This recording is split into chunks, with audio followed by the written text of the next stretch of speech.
তুমি এসো, আমি কথা বলছি। বৌদি, কি বলেছো তুমি মেঘাকে? কি বলেছি আমি মেঘাকে? তুমি ওকে কাজ করার কথা বলেছো? হ্যাঁ রাহুল, আমার শরীরটা খারাপ আর কিচেনে অনেক কাজ পড়ে আছে। মেঘা যদি একটু করে দেয় তাতে কি এমন হয়ে যাবে?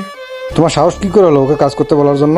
যবে থেকে আমাদের বিয়ে হয়েছে আমি ওকে কোনো কাজ করতে বলিনি, সব কাজ আমি করেছি, আর তুমি ওকে কাজ করার কথা বলেছো? রাহুল ছাড়ো না, তুমি বৌদিকে কেন এসব কথা বলছো? আরে মেঘা, কেন ছাড়বো?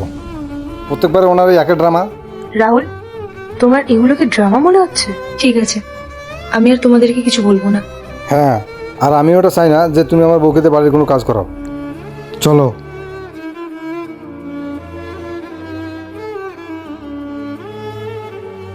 খুব টায়ার্ড হয়ে গেছি গো। এই ড্রেস পরে কোথায় গেছিলে তুমি? কিটি পার্টি ছিল। আমি তো তোমার বন্ধুর সাথে কথা বলেছিলাম, আজকে তো কোনো কিডে পার্টি ছিল না। কোথায় গেছিলে তুমি? বন্ধুর সাথে দেখা করতে গিয়েছিলাম। বিয়ের পর ভাবতে একটা লিমিট থাকা উচিত। কি বললে তুমি? লিমিট? এসব তো আমি তোমার থেকেই শিখেছিলাম, আর তোমার লিমিট আমি সেদিনই জেনে গেছিলাম যেদিন তুমি বৌদির সাথে খারাপ ব্যবহার করছিলে। আর বৌদি না মায়ের সমান হয়, তার সাথে এরকম খারাপ ব্যবহার করতে নেই যেমনটা তুমি করো।